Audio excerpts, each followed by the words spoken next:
గోవింద ప్రకాష్ గారు, Telangana cabinet expansion సంబంధించి మరోసారి తెర మీదకి వస్తుంది. ఇప్పటికే ఇంతకుముందు చాలాసార్లు అనుకున్నారు కానీ వాయిదా పడుతూ వచ్చింది అది. అయితే ఇప్పుడు ఈ సమీకరణలు ఎలా ఉండే అవకాశం ఉంది? ఎక్స్పాన్షన్ నిజంగా జరుగుతుందా? ఎవరెవరు ఉండొచ్చు సార్? ఇప్పుడు 30వ తారీఖు జరుగుతుంది అన్నట్టుగా పిసిసి అధ్యక్షుడు మొన్న ఒకటి కార్యవర్గం పిసిసి మంత్రివర్గం వర్కింగ్ ప్రెసిడెంట్లు ఇక్కడ మంత్రివర్గం ఇది చెప్పింది ఆలస్యం అయితే ఇబ్బందిగా మారిందని. గతంలో మనం చెప్పుకున్నాం, లోకల్ బాడీ అయ్యే వరకు ఎక్స్పాన్షన్ అనేది డిఫికల్టీ. ఇప్పుడు వచ్చిన సోషల్ కానీ ఇప్పుడు వచ్చిన కొత్త తరము ప్రింట్ కానీ నెంబర్ ఆఫ్ మెయిన్ మీడియాలు కూడా ఇదేంటి మంత్రి పోర్ట్ఫోలియో రోజు అదే చర్చ జరుగుతుంది. 2004 ఏప్రిల్లో రాజశేఖర రెడ్డి గారు చీఫ్ మినిస్టర్ అయ్యిండు. 2000 మేలో 2007 ఏప్రిల్ వరకు ఫుల్ క్యాబినెట్ జరగలేదు. దామోదర్ రెడ్డి గారు జానారెడ్డి గారు మంత్రి ఉండి 2007 ఏప్రిల్లో అయ్యింది కదా. ఆనం రామరారెడ్డి రాజ్యలక్ష్మి గారు ఉండి 2007లో అయ్యింది కదా. కరీంనగర్లో సత్యనారాయణరావుని తీసేసిన తర్వాత ఆర్టీసీ అయ్యిండు. తర్వాత వేకెన్సీ ఉండి 2007లోనే జీవన్ రెడ్డి గారు, వెల్మా ఇవాళ కనుక రత్నాకరరావు గారు 2007 ఏప్రిల్ అయింది కదా. అట్లే 78లో మార్చిలో 36 మంత్రివర్గం అయింది. 36 మంత్రివర్గం చెన్నారెడ్డి క్యాబినెట్లో. 6 నాన్ లెజిస్లేటర్స్ మంత్రులుగా అయ్యారు. 2 ఎంపీలు ఉన్న వెంకటస్వామి గారు సిద్దిపేట్ అండ్ సికింద్రాబాద్ హాషం అండ్ భవనం వెంకట్రావు, పివి చౌదరి, 6 మెంబర్స్ ఆ రోజు మంత్రులు అయ్యారు. వాళ్ళు జూన్లో ఎమ్మెల్సీలు అయ్యారు. ఆ క్యాబినెట్లో 78 మార్చిలో అయింది. మళ్ళీ 80 అక్టోబర్లో అంజయ్య గారు ముఖ్యమంత్రి అయినారు. కరీంనగర్లో 13 సీట్లకు 9 సీట్లు గెలిచింది. 9 సీట్లు. నవంబర్ డిసెంబర్ మంత్రివర్గంలో అంజయ్య క్యాబినెట్లో వెంకటేశ్వరరావు గారిని 78 అవి గెలిచింది. మళ్ళీ 83 గెలిచింది. ఆయనే మంత్రి అయ్యాడు.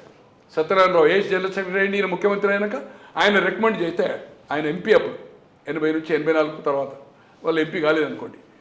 71, 77, 80 ఆయన ఫోర్స్ తోటి మంత్రి అయ్యాడు. అప్పటి వరకు వెంకటస్వామి ఇన్ఛార్జ్ మినిస్టర్. ఆయన అన్న కొడుకు ఈశ్వరే డిసిసి ప్రెసిడెంట్. స్వాతంత్రం వచ్చిన తర్వాత హైదరాబాద్ స్టేట్లో ఎవరు మంత్రులు అయినారో నాకు ఐడియా లేదు, కానీ 56లో ఆంధ్రప్రదేశ్ ఏర్పడ్డది. నీలం సంజీవరెడ్డి గారు, సంజీవయ్య గారు, మల్ల నీలం సంజీవరెడ్డి, బ్రహ్మానంద రెడ్డి. 56 నుంచి 71 సెప్టెంబర్ వరకు నిజామాబాద్ జిల్లాకు మంత్రివర్గంలో అవకాశం లేదు. 57లో ఎమ్మెల్యే జి రాజారాం. 57 71లో state minister and tax island PV గారి క్యాబినెట్లో. No ministry, right, okay. 89లో చెన్నారెడ్డి గారు ఏదైతుందో ముఖ్యమంత్రి అయ్యాడు. నవంబర్లో ఎలక్షన్ అయ్యి సెప్టెంబర్ 2కు ఎక్స్పాన్షన్ అయింది. సెప్టెంబర్ 2, డిసెంబర్ దిగిపోయాడు జనార్దన్ రెడ్డి అయ్యాడు. కడప డిసెంబర్ వరకు 1 ఇయర్ వరకు కడప, కర్నూలు నో మినిస్టర్. విజయభాస్కర్ రెడ్డి ఇక్కడ జాతీయ నాయకుడు, అక్కడ Rajasekhara Reddy MP, first time MP అయ్యింది 89లో. Kadapa, Kurnool blank. Full cabinet అయింది కదా రెండోసారి. ఒకలో 2 వేకెన్సీ ఉన్నది అనుకోండి. ఎందుకంటే 15% అంటే 41, 42 కావాలి కదా, అంతే కదా. 42తో ఒక 4-5 ఖాళీలు. కడప, కర్నూలు నీల్. జనార్దన్ రెడ్డి క్యాబినెట్లో, నెదురువెల్లి క్యాబినెట్లో మన డిఎల్ రవీంద్ర రెడ్డి గారు మొదటిసారిగా మంత్రి అండ్ మహేశ్వర్ రెడ్డి. కడప, కర్నూలు ఎవరైందో తెలియదు. ఇవన్నీ చరిత్ర.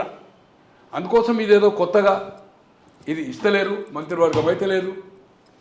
ఇది ఈ రాష్ట్రంలో ఒకసారి మంత్రివర్గం అయితే అసమ్మతి అనేది ఉంటుంది. సంతృప్తి చేయలేము. 43, 44 ఉన్నప్పుడే సంతృప్తి లేదు. 61 మంది ఉన్నప్పుడే డిసిడెంట్. అంటే గోవిందప్రకాష్ గారు, మీరు చెప్పినంత కూడా కాంగ్రెస్ చరిత్ర మీరు చెబుతున్నారు. అయితే వర్తమాన పరిస్థితులు వేరే ఉన్నాయి. ఇప్పుడేమో రామగుండం నుంచి రాజ్ ఠాగూర్ అడుగుతున్నారు, ప్రేమ్ సాగర్ రావు అడుగుతున్నారు.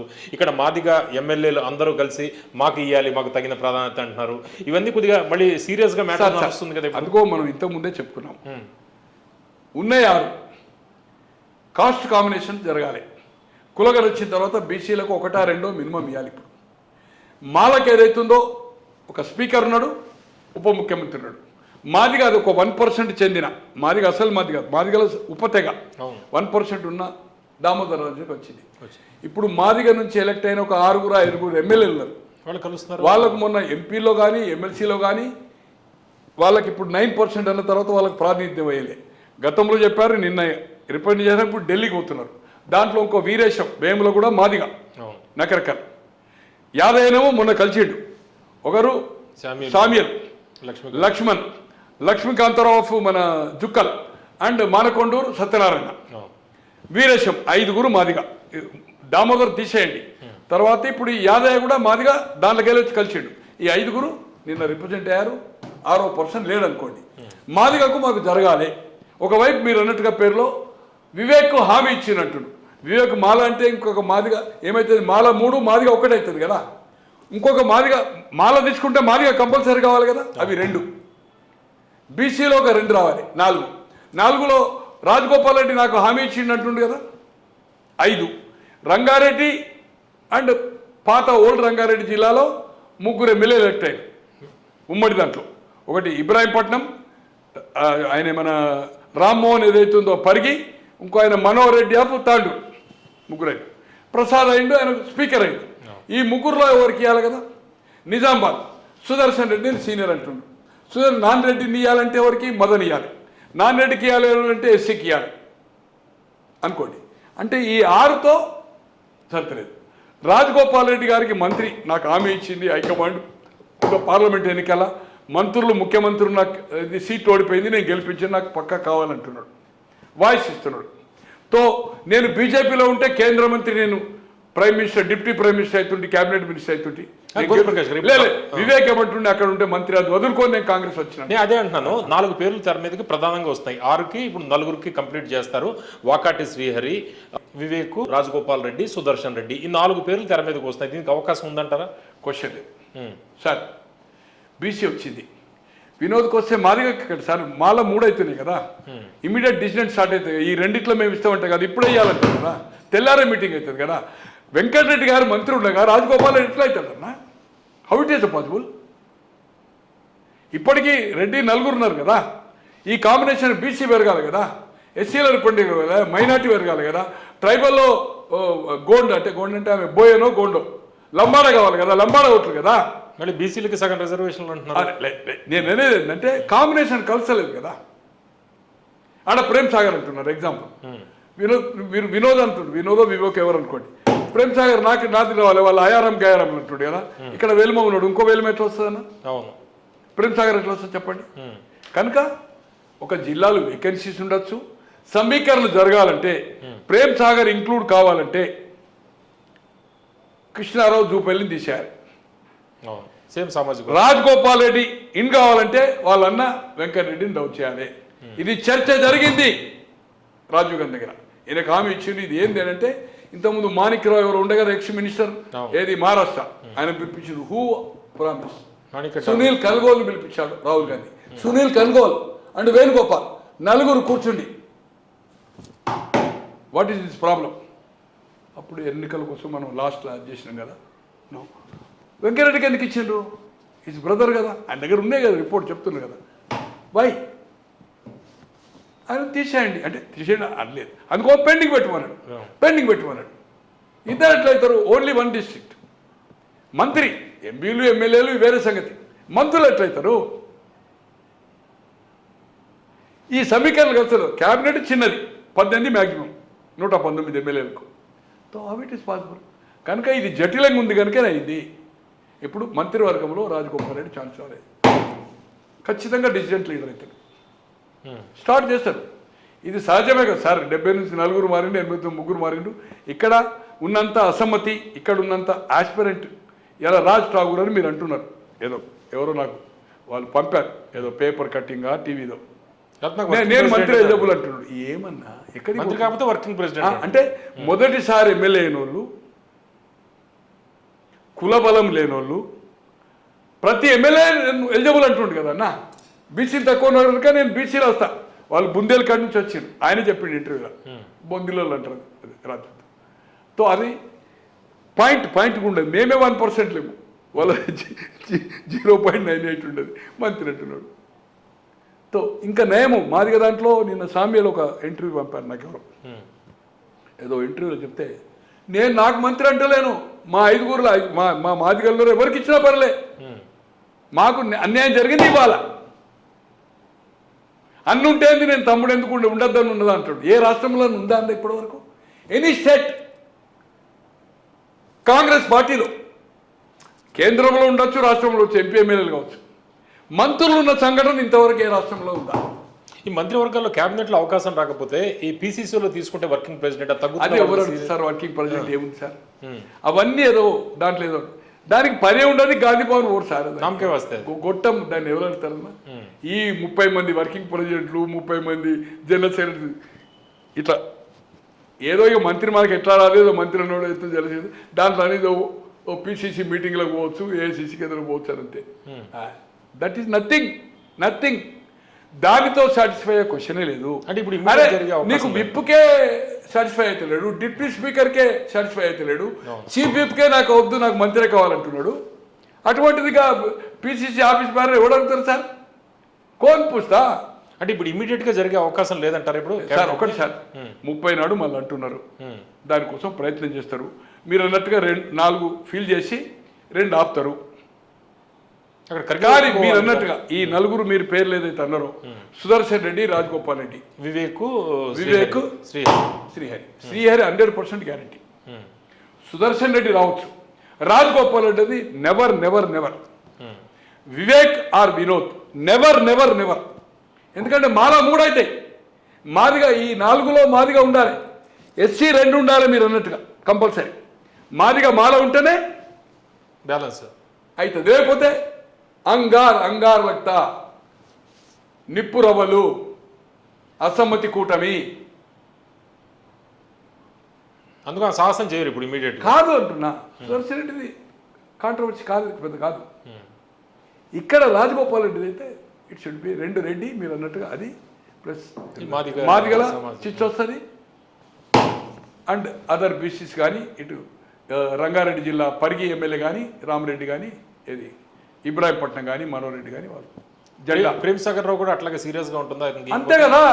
ఇప్పుడు మీరు వివేక్ ఇచ్చినాక ప్రేమ్ సాగర్ కూడా ఫైర్ స్టార్ట్ చేస్తాడు. రేపు నేను నెక్స్ట్ క్యాబినెట్లో ఆయన తీసి నేను ఇస్తా అంటే కథ వచ్చే వరకు ఇప్పుడు వాళ్ళకి వార్ నడుస్తుంది కదా సార్.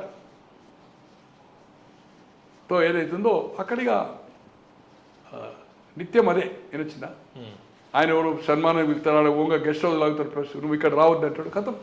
రాజగోపాల్ రెడ్డి గారు అయితే నాకు హోమ్ మినిస్టర్ ఇస్తారు, నాకు పోర్ట్ఫోలియో చేసిండు, పోర్ట్ఫోలియో చేసాడు. కనుక మనం ఇదివరకు మాట్లాడుకున్నాము, మళ్ళీ వద్దు. అది మార్పులు చేయకుండా చేర్పులు జరిగే అవకాశమే లేదు. ఫుల్ క్యాబినెట్ అయినాక అసమ్మతి అనేది పక్కా. దీంట్లో ఆనెస్ట్ వాళ్ళు ఉన్నారు, త్యాగం చేసిన వాళ్ళు ఉన్నారు, కరప్షన్ నడుస్తున్నది, వాళ్ళ నియోజకవర్గాల్లో వాళ్ళ పని జరగడం లేదు. ఇవన్నీ అక్కడ స్టార్ట్ చేస్తాడు. నీ ముఖ్యమంత్రి మంత్రి నియోజకవర్గానికి నాకెందుకు ఇల్లు ఇవ్వమంటాడు, నాకెందుకు రోడ్లు ఇవ్వమంటాడు, నా దగ్గర నోళ్ళు బిల్లు ఎట్లా శాంక్షన్ చేస్తలేమంటాడు. ఇష్యూ ఏం చేస్తారు? పబ్లిక్ ఇష్యూ తీసుకుంటారు, నాకు మంత్రి అని తీసుకోరు. స్టార్ట్. రాజగోపాల్ రెడ్డి గారికి మంత్రివర్గంలో లేకపోతే నేను చెప్తున్నా, రేపు ఫైర్ నాయకుడు అవుతాడు Rajagopal Reddy. Honest rebel, party కోసం ఖర్చు పెట్టినాడు, నెంబర్ ఆఫ్ ఫెలోస్కు కోట్ల చేసినాడు, ఆయనకు హామీ ఇచ్చాడు. వివేక్ నథింగ్. వివేక్ వినోద్ ఏం చేయరు, నథింగ్. ఎందుకంటే వాళ్ళ ఇంట్లో ఇంకోని కూడా ఎంపీ కూడా వచ్చింది కదా, కుయ్యి లేదు కై లేదు. ప్రేమ్ సాగర్కి ఇస్తా కూడా వాళ్ళు ఏం చేయలేరు, నథింగ్. శరణ అదేంది అక్కడికి వలస వచ్చిన వాళ్ళు సార్, వాళ్ళకి ఏమన్నా వాళ్ళ తాత పుట్టిండా అయ్య పుట్టిండా, నేను తీసుకెళ్ళిన కళలో ఊహించాలి వాళ్ళు 89 లోక్సభకు. దానివల్ల ఎన్ని కన్ఫంటేషన్ అయినాయి, ఎంత రఫ్చ జరిగింది, లోకల్ నాన్ లోకల్ ఎంత అయింది, అవన్నీ పత్రికల్లో బంధించిన ఇవాళ వేల మందితో నాయకులతో కానీ వేల మంది వర్కర్లతోటి మీకు ఒక 20 రోజులంటే ఇంటర్వ్యూ ఇప్పిస్తా. అది నేననేది లేకపోతే 89లో కళలో ఊహించాలి. ఇందిరాగాంధీ గారు 83 జూన్ బై ఎలక్షన్లో పిసిసి ప్రెసిడెంట్ అప్పటి వరకు టీడీపీ అధికారం ఇచ్చింది. కోదాటి రాజమౌళి గారు చనిపోతే ఇవాళ ఇందిరాగాంధీ టికెట్ పైలవాన్ ఆయన. 84లో రాజీవ్ గాంధీ ఇంటర్వ్యూ వేయాలి, టికెట్ ఇవ్వాలి. No interview no ticket. ఒక శ్రీహరాన్ని మామూలు అతనికి ఇచ్చాడు, 83లో ఓడిపోయినానికి 84 ఇచ్చాడు. 89లో దానికి ఎంత అవస్థపడ్డాము. ఇవాళ సురేందర్ రెడ్డి గారు బతుకున్నాడు, ఇవాళ పత్రికలు బంధించున్నాయి, కొన్ని వందల మంది అక్కడ ఎంపీపీలు, మండల ప్రెసిడెంట్ ఫస్ట్ టైం అప్పుడు మండల వ్యవస్థ 87 వచ్చింది కదా, మల్లగౌడ్, బ్రహ్మయ్య, వీళ్ళు బతుకున్నారు. పరిస్థితుల్లో ఏ పరిస్థితులు వచ్చిందనేది మాజీ ఎమ్మెల్యేలు బతుకున్నారు. ట్రేడ్ యూనియన్ నాయకులు బతుకున్నారు, నేషనల్ లెవెల్ ట్రేడ్ యూనియన్ చేసిన వాళ్ళు. హౌ మేడ్ ఇట్ అనేది పత్రికలో బంధించింది. రీబర్త్ ఆఫ్ వెంకట స్వామి, దాని కంటిన్యూషన్. వాళ్ళ తాత ఉట్లే ముత్తాత ఉట్లే ఆ నియోజకవర్గానికి సేవ చేయలేదు. రూపాయి రూరల్ డెవలప్మెంట్ మినిస్టర్ ఒక్క బండ లేదు, ఒక ₹1,00,000 ఇచ్చింది లేదు రూరల్ డెవలప్మెంట్ మినిస్టర్. అదే వెంకయ్య నాయుడు గారు మంత్రి అయి నెల్లూరుకు రాష్ట్రానికి, ఎర్రం నాయుడు గారు శ్రీకాకుళం రాష్ట్రానికి. ఇలా కేసీఆర్ గారి కాన్స్టిట్యున్సీలో ప్రతి ఊరుకు నీళ్ళు వచ్చినాయంటే రూరల్ డెవలప్మెంట్ ఫండ్స్ తోటి ఎర్రం నాయుడు ఇచ్చింది. అది ఈయన రూరల్ డెవలప్మెంట్ నుండి వల్లకాడు 1957లో ఎమ్మెల్యే అయ్యిండు, రాజకీయ జన్మనిచ్చింది ఆయనకు, వాళ్ళ అన్నకు, వివేక్కు, ఇప్పుడు వాళ్ళందరికీ. అటువంటిది వల్లకాడు. గుట్టాల రాజ్యం శ్రీకాకుళం మంచుకుంటుంది. కేంద్ర మంత్రి 10 ఏళ్ళు అయింది కదా, రాష్ట్ర మంత్రి అయింది కదా, అన్న 5 ఏళ్ళు మంత్రి అయింది కదా. ఏం బికిన్ రాయ చెన్నూరుకు? మండల హెడ్ క్వార్టర్ వేమన్పల్లి అని మండల హెడ్ క్వార్టర్, చెన్నూరు నుంచి మండల హెడ్ క్వార్టర్ వర్షాకాలం వస్తే నో రోడ్. ఇదండి పరిస్థితి. మండల హెడ్ క్వార్టర్స్కు చిన్న ఒక వాగు మీద సిగ్గుండాలా? నాకు మంత్రి, కేంద్ర మంత్రి అయితే పీక్ అయితే డిపాజిట్ పోతుండే బీజేపీ అయితే డిపాజిట్ పెద్ద పేర్లు. నీ నాయన 3 సార్లు ఓడిపోయాడు, నీ అన్న 5 సార్లు ఓడిపోయాడు, ఈయన ఎంపీ ఓడిపోయాడు. ఈయన ఎంపీ కలిసినట్ట మంత్రి వచ్చేది నేను రేవంత్ రెడ్డి వెళ్ళి తీసి వచ్చినట్ట. Humbug sir. ఆ 2 జట్లమే, ఆదిలాబాద్, ఉమ్మడి ఆదిలాబాద్ బ్లాంక్ ఉంటుంది. ఈ 4గురికి ఇచ్చినా బ్లాంక్ ఉంటుంది. ఇప్పుడు ప్రేమ్ సాగర్ రాను అయితే ఆయన తీసేస్తే జూపల్లికి మాదిగా అడ్జస్ట్ ఈ 4లో కాదు కనుక వివేక్ రాదు. 4 ఇచ్చినా నీకు ఈ ప్రేమ్ సాగర్ ఉండడు, వివేక్ అంటోడు క్యాబినెట్లో ఉమ్మడి ఆదిలాబాద్ ఉండడు. There is a chance Darshan Reddy, there is a chance Srihari, and no chance of without minus Venkata Reddy, Rajagopal Reddy మంత్రివర్గంలో ఇంక్లూడ్ అయ్యే క్వశ్చన్ లేదు. There is no question. నాకుండే అవగాహనతో జటిలంగా ఉంది, తేరియది. 2 ఆపి ఇంకా 2 ఏదో ఆశ పెడతా అంటే ఏం పెడతావు? రాజగోపాల్కి ఇవ్వకపోతే 2 మళ్ళీ తీస్తాను. ఇప్పుడు ప్రేమ్ సాగర్ వివేక్ ఇవ్వకపోతే ఇద్దరిని బుజ్జగించాలి. ఇంకా 2 కదా మిగిలినాయి, తీసేయకపోతే అడ్జస్ట్ కాదు కదా. విజయశాంతి పేరు కూడా అప్పట్లో వచ్చింది, ఇప్పుడు రావట్లేదు మళ్ళీ. అంటే బీసీలు అనుకుంటే ఏమన్నా ఎక్కువ అనుకుంటే మళ్ళీ ఒకటి సార్. పార్టీ ఈరోజు మంత్రులు రాని వాళ్ళకు మీరు ఆర్గనైజేషన్ అంటుండ్రు. కామరాజు పథకం మీకు తెలుసు కదా. కామరాజు 3 సార్లు తమిళనాడుకు ముఖ్యమంత్రి ఉంది కదా. ఇందిరాగాంధీ కామరాజు పథకం ఉండే కదా. అలాగే నేనేమంటుంటే 67లో పథకం. ఈరోజు మంత్రులు 1.5 year అవుతుంది, ఇంకో 3 నెలలు 4 నెలలు. మొత్తం మంత్రివర్గాన్ని రాజీనామా తీసుకోవాలి కంప్లీట్. ఒకరిని తీసేసి ఒకరు పెట్టడం అయితే డిఫరెంట్ ఉంటుంది. ఎంటైర్ మంత్రివర్గాన్ని రాజీనామా తీసుకొని గవర్నర్కి సమర్పించేసి ఫ్రెష్ క్యాబినెట్ చేస్తే తప్పితే ఈ లెక్కలు పక్కలు ఈ కాంబినేషన్స్ కుదరయి. మొత్తం మంత్రివర్గాన్ని రాజీనామా. ఈరోజు మీ తెలుగు పాపులర్ ద్వారా ఇదివరకు చెప్పినా మళ్ళీ మీ దాంట్లో మొత్తం మంత్రివర్గాన్ని రాజీనామా తీసుకొని ఫ్రెష్ లెక్కపోతేనే కలుస్తుంది, లేకపోతే బుర్ర ఖరాబ్ అవుతుంది. అప్పుడు కొత్త సమస్య కదా, ఇప్పుడు ఉన్నవాడు సమస్య ఏం లేదు. సమస్య ఏం లేదు సార్, సమస్య ఏం లేదు, సమస్య ఏం లేదు. ఇవాళ శ్రీనివాసరెడ్డి ఉన్నాడు పొంగులెట్టి, ఆర్గనైజేషన్ పనిచేయవే అంటారు. సంపాదించుడు కదా 1000 కోట్లు, 20 మినిస్టర్ 1000 కోట్లు. నీ బిల్లు వస్తున్నాయి కదా. తుమ్ములాయిషాలు తీసేస్తే ఎటుపోతాడన్నా? 3 ఏళ్ళ ఆయనతో మొత్తం కమ్మ ఓట్లు వచ్చింది, లేకపోతే కమ్మ పోతాయా? జూపల్లి ఆయారం గారం తీసేస్తే ఏమవుతుందన్న? ఏం చేస్తాడు ఆయన? ఏం చేస్తాడని చెప్పండి.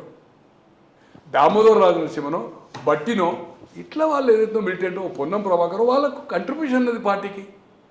నువ్వు రాష్ట్రం వచ్చిన నీకు మంత్రి ఎమ్మెల్యే ఇచ్చిన ఒక మంత్రులు ఇచ్చిండు, నువ్వు పార్టీకి పని చేయమంటే కాదంటారా వాళ్ళు? కాదంటారా చెప్పండి. వెంకటరెడ్డి మంత్రి తీసేస్తాడు, తమ్మునికి ఇస్తాడు. ఏం చేస్తాడన్న? ఎవరు ఒక ఎమ్మెల్యే ఉన్నాడు ఆయన బడి, ఎవరైతే ఆయన బడి ఇప్పుడు పోతున్న మంత్రిగా అందరూ రాజగోపాల్ రెడ్డి అందరినీ మంచిగా వేసుకుంటాడు. వేముల వీరేశం కానీ ఆయన పేరేది మన షాద్ నగర్ ఎమ్మెల్యే ఉన్నాడు కదా అనిరుద్ధి కానీ ఎవరు కానీ ఆయన పేరు ఇంకో ఆయన ఆలేరు ఎమ్మెల్యే ఉన్నాడు కదా పిలిపించుకుంటాడు. వెంకటరెడ్డి గారి గురించి అంత తక్కువగా మాట్లాడతారు. అసలు రేవంత్ రెడ్డి గారు సీఎం రేస్లోనే వెంకటరెడ్డి ఉండే కదా ఒకప్పుడు. ఎక్కడ ఎవరున్నారు నేను ఇప్పుడు ఎమ్మెల్యేలు ఎవరున్నారు చెప్పండి నాకు. రేస్ ఏమున్నదన్న పేర్లు చెప్పండి. కొందరు ఒక 6 రేసులు ఉండేవి, పక్క ఎమ్మెల్యే లేరు వారికి. లేదన్న ఇప్పుడు ఆ స్ట్రెంత్ లేదు. గతంలో రాజశేఖర రెడ్డి క్లెయిమ్ చేసినప్పుడు కానీ, చెన్నారెడ్డి కానీ, రాజారాం గారు చెన్నారెడ్డికి వచ్చినప్పుడు కానీ, మొరార్జీ దేశాయ్ మీకు గుర్తుండాలి 66లో లాల్ బహదూర్ శాస్త్రి గారు చనిపోయిన తర్వాత ఒపీనియన్, ఇందిరాగాంధీ అప్పటి వరకు మంత్రి లేదు, నెహ్రూ కూతురు 2 ఏళ్ల గ్యాప్లో ఆమె లాల్ బహదూర్ శాస్త్రి మంత్రివర్గంలో కూడా నేను అనుకుంటే మంత్రి ఉన్నదేమో అప్పుడు ఏఐసిసి ప్రెసిడెంట్ ఉండే. తో ఆమెను కనుక ఒపీనియన్ అప్పుడు Kamaraj they taken a stand Indira Gandhi, ఎందుకంటే అతను క్యాపిటలిస్టులకు మొరార్జీ బాంబే అండ్ గుజరాత్ కలిసి ఉండే కదా, ఈమె గరీబీకి అంటే ఇది ఈమె మన కంట్రోల్ ఉంటుందని చేస్తే ఈమె కంట్రోల్ కాదు, ఆ కథం పట్టించేసింది. ఒపీనియన్ పోల్ తీసుకున్నారు, ఒపీనియన్ పోల్. నేను అనుకుంటున్నా మోర్ దాన్ 100 ఎంపీలు మొరార్జీ దేశాయ్కి సపోర్ట్ చేసిండు, మెజార్టీ తోటి అయింది, డిప్యూటీ ప్రైమ్ మినిస్టర్ అయిండు. ఎప్పుడైతే సంజీవరెడ్డి నోటించినాక దే క్విట్ డౌన్, రాజీనామా చేసిండు. కామరాజు, అతుల్ ఘోష్, మన నిజలింగప్ప వీళ్ళంతా బయటకు పోయిండు. పాత కాంగ్రెస్ కొత్త కాంగ్రెస్ అయింది 71లో ఎన్నికల మీద. ఇక్కడ రాజారాం గారు 78లో, చెన్నారెడ్డి వర్సెస్ రాజారాం 170 వస్తాయి. రాజారాం గారికి 60 పైన ఎమ్మెల్యేస్ ఒపీనియన్ ఇచ్చారు. అండ్ 92లో జనార్దన్ రెడ్డి గారు పోయి విజయభాస్కర్ రెడ్డి గారు ముఖ్యమంత్రి అయినప్పుడు నేను అనుకుంటున్నా 180 మంది ఎమ్మెల్యేలు అనుకుంటా, 180 అందరు కలిసి. నేను అనుకుంటున్నా 66 67 ఇండివిజువల్గా పోయి మేము చెప్పాము. లేక్ గెస్ట్ హౌస్లో జితేంద్ర ప్రసాద్ 34 ఇంకెవరో 3 అబ్జర్వర్స్ వచ్చారు. జితేంద్ర ప్రసాద్ చనిపోయింది, ఫేమస్ ఉండే కదా జితేంద్ర ప్రసాద్ అని, ఇప్పుడు కేంద్ర మంత్రి అయ్యాడు. వాళ్ళ కొడుకే బీజేపీలో పిలిబిత్తికెళ్ళి గెలిచిండు. అయితే 68 69 మంది ఎమ్మెల్యేలు బ్రేక్ఫాస్ట్ చేసుకుంది. వీళ్ళేం చేసిండు, భాస్కర్ రెడ్డి గ్రూప్, ఎందరు జనార్దన్ రెడ్డి, రాజశేఖర రెడ్డి అయితే నన్ను చంపుతాడు. ఈ మొత్తం జనార్దన్ రెడ్డి ఐజీడీసీ గ్రూప్ ఏం చేసింది దిగిపోయేటప్పుడు, భాస్కర్ రెడ్డి గారికి మొత్తం మంది మంత్రులు అందరు పోయి రామరెడ్డి నాయకత్వంలో ఎట్ ఏ టైం ఆ 190 చిల్లర ఒక 10-12 మంది హైకమాండ్, డి శ్రీనివాస్, శశిధర్ రెడ్డి, ఉమా వెంకటరామరెడ్డి, గీతారెడ్డి, రోషయ్య, చెంగారెడ్డి, సమరసింహారెడ్డి, ఇటువంటి వాళ్ళు ఏదైతుందో, చెన్నారెడ్డి గ్రూప్ వాళ్ళు ఏదైతుందో హైకమాండ్ అన్నారు 7-8 మంది ఒపీనియన్ ఇచ్చిండ్రు. ఇది అటువంటిది మీరు ఆయన ముఖ్యమంత్రి, ఈయన ముఖ్యమంత్రి, గొట్టం ఎవరికి ఉన్నారు? ఈరోజు కూడా హైకమాండ్ను ధిక్కరించినా కూడా more than 30 MLA solidarity with Revanth Reddy ఉంటారు. ఫైనాన్స్ ఇచ్చిండు, టికెట్లు తెచ్చిండు, ఆయన ఎంబడొచ్చిన వాళ్ళకి టికెట్ ఇప్పించిండు, కొట్లాడిండు. వాళ్ళు ఎలక్షన్ కొట్టాడు. వెంకటరెడ్డి ఎవరికి ₹1 ఇచ్చిండు, నాకు మంచి మిత్రుడు. బట్ అతను తీసేస్తే ఏమి చేయలేడు అతను. రాజగోపాల్ రెడ్డి ద పవర్ఫుల్, ఈ కెన్ స్ట్రెంత్ ద పార్టీ. అయితే ఓవరాల్గా షఫిల్ చేయాలి, రీషఫిల్ చేయాలి అన్నది మొత్తము తీసుకోవాలా, కొంతమంది తీసేయాలి. లేకపోతే మంత్రివర్గం అనేది జటిలంగా ఉంది అనేది మనం ఇంతకుముందు అనుకున్నాం. ఇప్పుడు అదే 30వ తారీఖు నాడు కూడా 4 మీరన్న పేరు, వివేక్ ఆర్ ప్రేమ్ సాగర్ అనేది ఇద్దట్లో ఎవరొకరైనా క్వశ్చనే లేదు. ఆ 4లో రాజగోపాల్ క్వశ్చన్ లేదు. మంత్రివర్గంలో మార్పు చేయకుండా తీసేయకుండా Sudarshan Reddy, Srihari chance, Sudarshan Reddy chance, even Malla Reddy Reddy chance, లేదా పరిగి అయిన రామ్మోహన్ రెడ్డి ఛాన్స్. ఇంకెవరికైనా ఇంకో దళితునికి రావచ్చు, ఏది మాదిగకి ఇవ్వచ్చు, ఇంకేదైనా బీసీకి ఇవ్వచ్చు, మీరు ఏదో విజయశాంతి అంటారు ఇవ్వచ్చు. బట్ వెంకటరెడ్డి ఉండగా రాజగోపాల్ కానీ, కృష్ణారావు ఉండగా ప్రేమ్ సాగర్ కానీ, లేదా దానికి సంబంధం లేకుండా వివేక్ ఇచ్చి ప్రేమ్ సాగర్ పక్కకు పెట్టడం కానీ ఈ 4లో జరిగే సమస్య లేదు. ఆదిలాబాద్ మళ్ళీ ఉమ్మడి ఆదిలాబాద్ ఉండదు. ఈ 4లో నల్గొండ వెంకటరెడ్డి గారిని తీయకుండా ఉండదు. Nizamabad there is chance. Mahabub నగర్లో ఇద్దరున్నా కూడా Srihari chance, BC. Mudiraj is the big 9% ఎక్కువ ఉంది. ఈయనకు విప్ ఉంది. ఇది నల్గొండ. ఇది సమీకరణ, దీంట్లో ఏమాత్రం లేదు. 30 నాడు కూడా 6 క్యాబినెట్ జరిగేది, 4లో జరగవచ్చు. కానీ మీరన్న పేర్లు జరిగాయి, స్పెక్యులేషన్ వచ్చే పేర్లు జరిగాయి. ఇది గతంలో చెప్పాము, ఇది చెప్పాము. ఇది 100% కాదు, 130% జరుగుతుంది. మీరు చూడండి.